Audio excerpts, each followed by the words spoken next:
Assalamualaikum warahmatullahi wabarakatuh. Assalamualaikum warahmatullahi wabarakatuh. Assalamualaikum warahmatullahi wabarakatuh. Assalamualaikum warahmatullahi wabarakatuh. Assalamualaikum warahmatullahi wabarakatuh. Halo.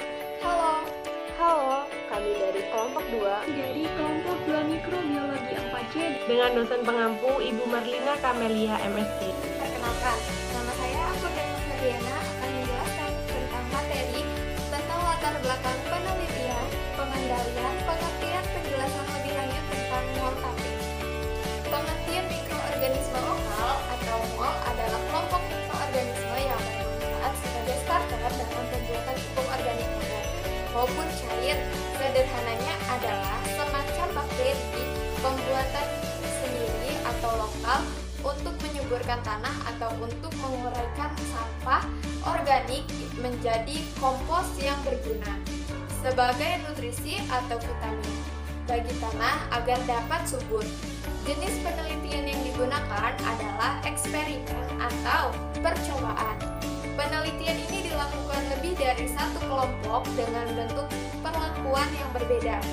Penelitian ini menggunakan rancangan post-test dengan kelompok kontrol atau post-test only, grup design. Dari hasil penelitian yang didapat, rata-rata lama waktu pengomposan menggunakan EM4 8,67 hari, rata-rata lama waktu pengomposan menggunakan mol tapis singkong adalah 10,67 hari, dan rata-rata lama waktu pengomposan menggunakan mol tapis singkong yaitu 10,67 hari.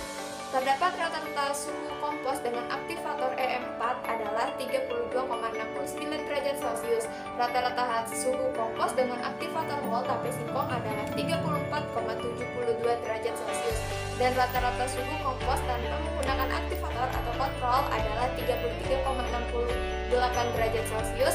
Terdapat rata-rata pH kompos dengan aktivator EM4 adalah 6,08. Rata-rata pH kompos dengan aktivator mol tapis singkong adalah 6,019 dan rata-rata pH kompos tanpa menggunakan aktivator kontrol adalah 6,027. Latar belakang penelitian mikroorganisme lokal atau mol adalah sekelompok mikroorganisme yang bermanfaat sebagai starter dalam pembuatan pupuk organik padat maupun cair.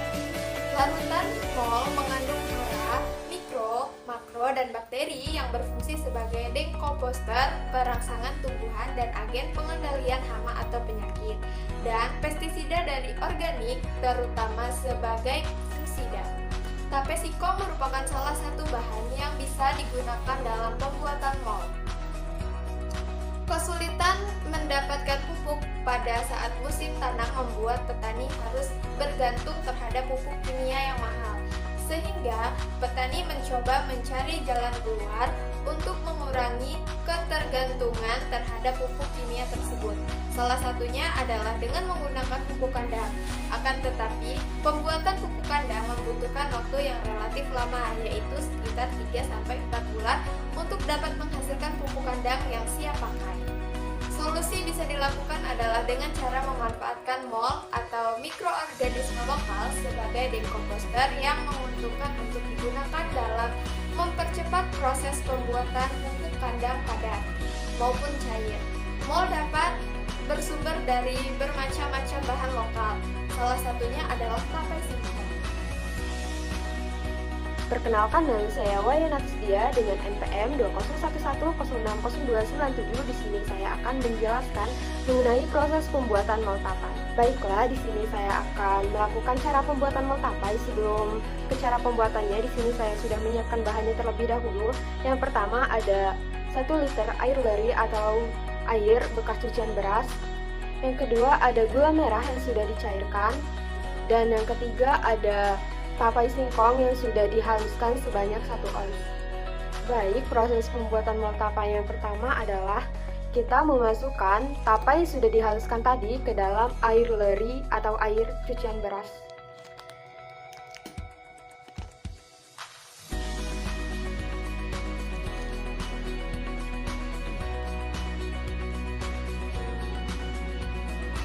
Setelah tapainya dimasukkan, lalu kita masukkan gula merah yang sudah dicairkan tadi ke dalam air leri.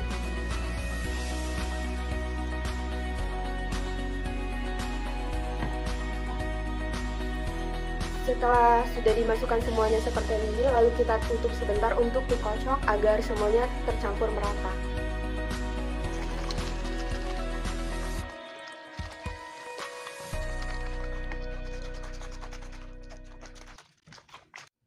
Dan setelah jadi seperti ini, kita harus menunggu kurang lebih 5 hari lagi untuk menjadi multapai. Nah, selama 5 hari itu penutupannya itu tidak dilakukan dengan rapat, melainkan hanya sekedar saja agar serangga-serangganya tidak masuk, itu agar tidak meledak. Perkenalkan, nama saya Maiken dengan NPM 2011060095 akan menjelaskan tentang pengaplikasian Moltape sebagai pupuk cair untuk tumbuhan. Oke teman-teman, jadi kita bakal buat pupuk cair yang digunakan untuk tanaman. Nah, yang harus teman-teman siapkan adalah Moltape, kemudian gula putih sekitar 1 sendok sampai 2 sendok, kemudian cangkir ya, dan juga penyemprot yang sudah diisi dengan air. Jadi ini akan digunakan untuk menyemprot pada tanaman nantinya. Jadi hal pertama yang harus kita lakukan yaitu adalah memasukkan Moltape ke dalam cangkir. Seperlunya aja ya teman-teman, sesuai dengan wadah yang teman-teman gunain.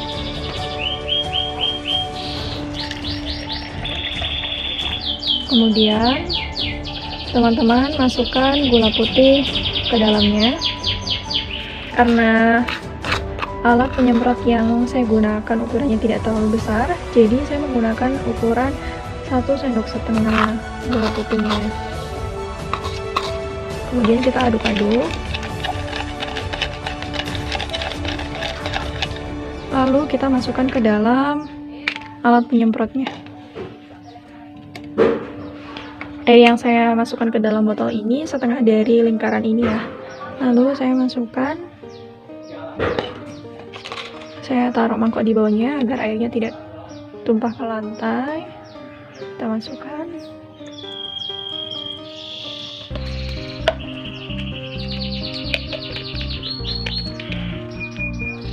Jadi ini kita aduk-aduk terlebih dahulu, lalu kita semprotkan ke tanamannya ya.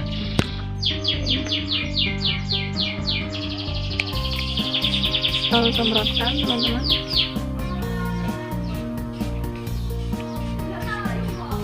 Penyemprotan pada pupuk cair ini untuk tanaman itu berfungsi untuk membunuh bakteri patogen ya, agar tanaman ini dapat tumbuh dengan baik. Baik teman-teman, sekian dari proses pembuatan pupuk cair yang digunakan untuk tanaman. Jadi teman-teman silakan untuk mencobanya.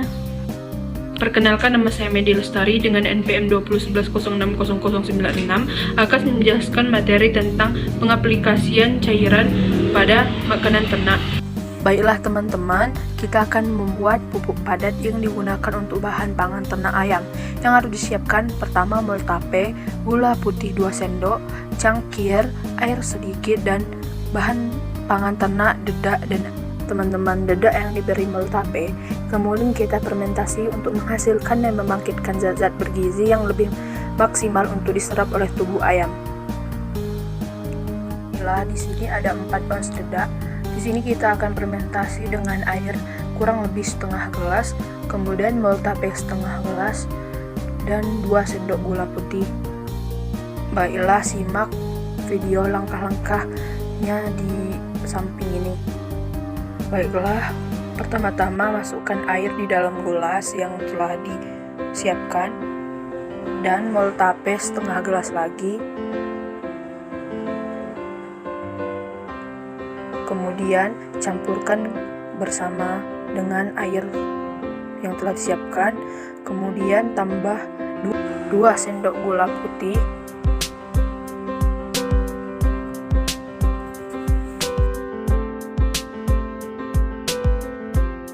Kemudian aduk sampai merata.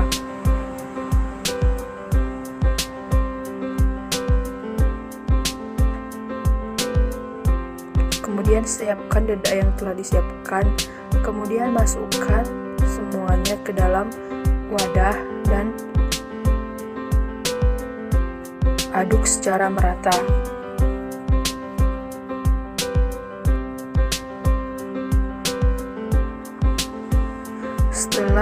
dedak dicampur dengan moltape, simpan secara tertutup, disimpan selama 3 hari. Setelah itu siap untuk diberikan kepada ternak ayam. Baiklah teman-teman, itu adalah video cara pengaplikasian moltape untuk pangan ternak yaitu ayam. Perkenalkan, nama saya Alfiani Leoninda, NPM 201110602669, akan menjelaskan materi tentang manfaat dan pembahasan penelitian mikroorganisme lokal. MOL atau mikroorganisme lokal adalah sekumpulan mikroorganisme yang bermanfaat sebagai starter dalam penguraian fermentasi bahan organik menjadi pupuk organik padat maupun cair. Bahan utama dalam pembuatan MOL adalah glukosa, karbohidrat, dan juga sumber bakteri. Glukosa adalah bahan yang berfungsi sebagai sumber energi bagi mikroorganisme yang bersifat spontan atau lebih mudah dimakan oleh mereka. Sumber glukosa sendiri bisa didapat dari gula, molase, air kelapa, air nira, tetes, dan lain-lain. Yang kedua adalah karbohidrat. Karbohidrat dibutuhkan mikroorganisme sebagai sumber energi.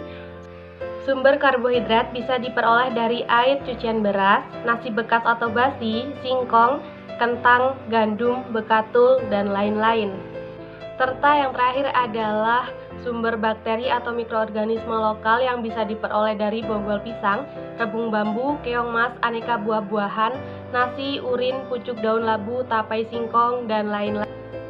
Secara umum, mikroba yang terkandung di dalam MOL adalah sebagai berikut. Yang pertama adalah bakteri fotosintetik atau bakteri bebas yang mensintesis senyawa nitrogen, gula, dan substansi bioaktif lainnya. Hasil metabolit yang diproduksi dapat diserap langsung oleh tanaman dan tersedia sebagai substrat untuk perkembangan mikroorganisme yang menguntungkan. Yang kedua adalah Lactobacillus sp yang berfungsi untuk mengurai bahan organik dengan cepat. Yang ketiga adalah Streptomycetes sp yang berfungsi dalam menghasilkan streptomisin yang bersifat racun terhadap hama penyakit yang merugikan. Yang keempat ada ragi atau yeast yang berfungsi untuk pembelahan sel mikroorganisme yang menguntungkan seperti Actinomycetes dan bakteri asam laktat. Serta yang terakhir adalah Actinomycetes sendiri yang berfungsi untuk menekan jamur dan bakteri berbahaya dengan cara menghancurkan kitin. Berikut manfaat lain dari MOL antara lain memperbaiki sifat fisik, kimia, dan biologis tanah, menyehatkan tanaman, meningkatkan produksi tanaman, dan menjaga kestabilan produksi. Menambah unsur hara tanah dengan cara disiramkan ke tanah, tanaman, atau disemprotkan ke daun.